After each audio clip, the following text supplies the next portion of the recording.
Hi everybody, Dan Illman here with some exciting news. DRF Formulator, the gold standard in past performance information, is now free, exclusively on DRF Bets. Join DRF Bets with the promo code WINNING, get a $250 first deposit match bonus, a $10 free bet, and free Formulator already uploaded to your account. Access Formulator's premium features, including sortable trainer stats, race replays, personalized trip notes, and lots more. Free Formulator, exclusively on DRF Bets. Hi, everybody. Dan Illman, Mike Beer. The DRF race of the day for Thursday, March the 31st. Race number 8 at Oaklawn Park. We're going a mile and a 16th. This is a $50,000 starter allowance. Let's take a peek at the field. Remember to download your free Formulator past performances for this race on the Race of the Day event page, drf.com. Access them, handicap along with us. When it's time to make your plays, use DRF Bets for the entire Oaklawn Park card on Thursday. Leading west, the number 7, 5-2 on the morning line. Second off the John Ortiz claim. Beaten favorite last time out. Very consistent and competitive from a buyer's standpoint. Yeah, I guess he's the horse to beat, right, Dan? I mean, I think there are several horses in here who certainly could beat him if everything goes their way. But he's, as you say, just very consistent. He's got good tactical speed. I thought he ran fine last time while, up in class off the claim.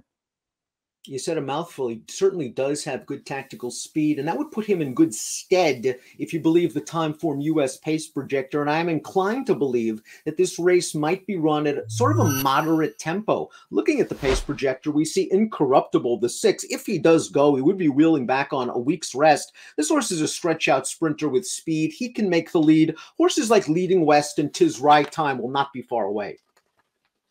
Yeah, I do think if the 6 runs here, though, he's probably supposed to be on the lead. I mean, I don't see why they would enter him on the stretch out here if they weren't going to try to wire this field.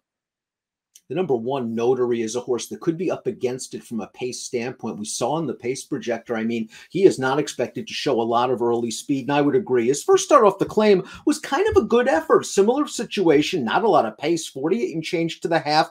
Passed some tired horses to finish 3rd behind Leading West, who probably had a better pace setup. Yeah, well, Leading West was right up close to that pace, Dan, and this horse was sort of behind it a little bit. He stayed in around the turn. He had to follow Leading West through on the rail, and then he just sort of raced on without being a real threat. I thought he ran fine in that race. I also thought he ran fine 2 starts back when they dropped him finally. I guess it's just all about what kind of trip he can get. There was a time, there are some races in his past where he actually races up close to the pace, and he runs pretty well, but that hasn't been his style lately. That could work against him here.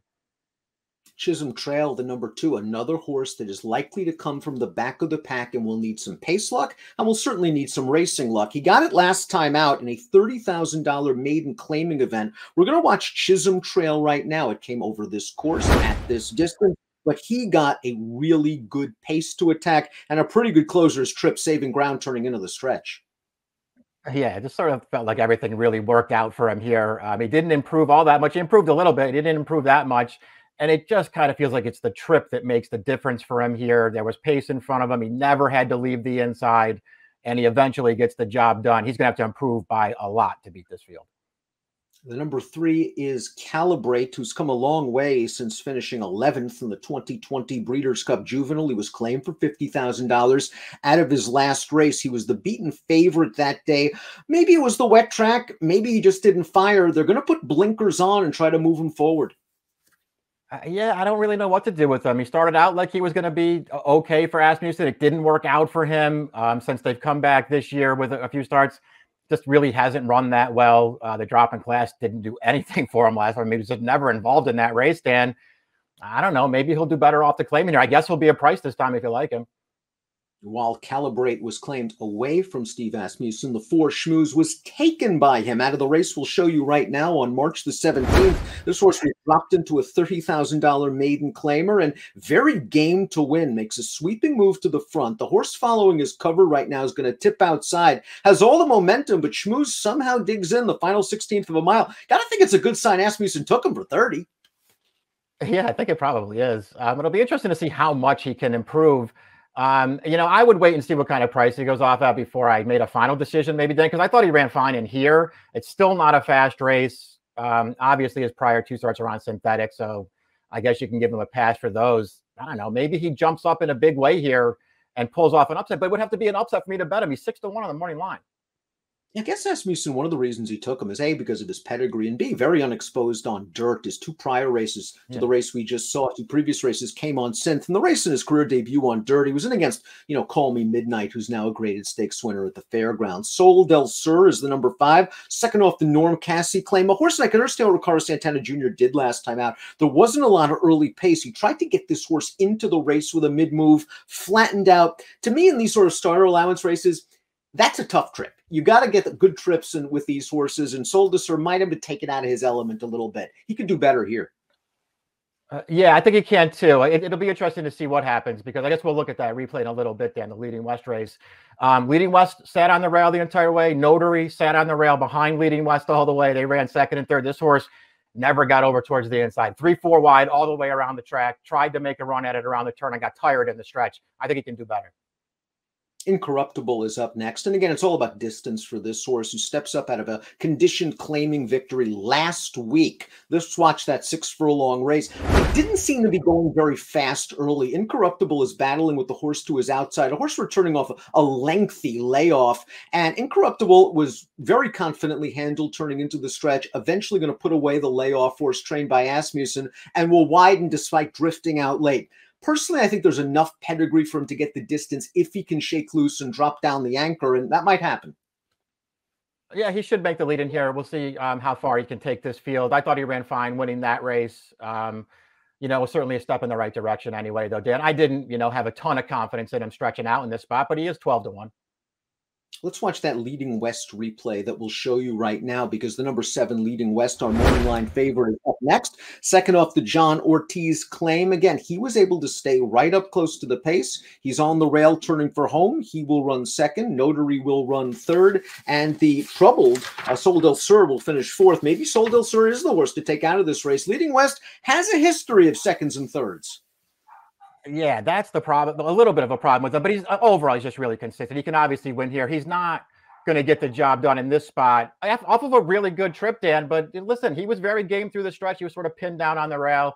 I thought he ran fine in that race. I guess he's the horse to beat, but I wouldn't take too short a price on him. His uncoupled stablemate will offer better value. That's the 8 Silent Disco, a horse who's very, very lightly raced. Last time out at this level, non-threatening third, but a performance that he can build off of. He's going to have to, because his buyers are light. He's just too slow to win this race. I mean, maybe he'll really improve in this spot. He's certainly lightly raced enough to hold out some hope for, but he can't win off of what he's done so far. Tis Right Time was claimed out of his most recent start. Maybe he's found a home on this circuit. This is a horse that was running at Gulfstream, and perhaps his running style just didn't fit the track at Gulfstream. He got around 2 turns in the race, we'll show you, over a wet track. Tis Right Time looked very, very good. He's on the outside turning for home, and he just sweeps by this field. And not only does he do so in visually impressive fashion, but he did so with an extremely competitive buyer speed figure of 84, Mike. I like him around 2 turns, and I think this horse is in sharp enough form that despite stepping up a little bit in class, he can be a strong contender. Yeah, I feel the same way. He won this race very easily. And I agree with you too, that I feel like it's pretty clear that, longer distances are probably a little better for this horse. I think he fits right in here off the claim for a trainer who doesn't claim a lot of horses. He's okay though. Off the claim, last 5 years, Dan, dirt routes, 2 for 12 with 4 more finishing second, and a couple of prices in there too. He gets these horses to run off the claim. And as we saw from the pace projector, he is likely to get a good pace, get a good trip sitting off a moderate pace set by a horse that's going to be questionable at this distance. Let's take a look at our top picks for this race. And while Incorruptible the 6 is questionable at this distance, I think his pace advantage gives him a chance in here at a decent price at 12-1 on the morning line. Again, relatively unexposed, only his 6th lifetime start. Curious to see if he can stay the trip. At 10-1 or better, I want to take a chance. Tis Right Time, I have to use him as well, Mike. Yeah, I liked what I saw from Tis Right Time. I'm happy to take him. If he's not the favorite in here, your horse, I have no argument with him at a price in here. We'll see if he can get the distance or not, and we'll see if they leave him alone up front. And there are horses with tactical speed in here who should keep him in range, but they might not go after him early.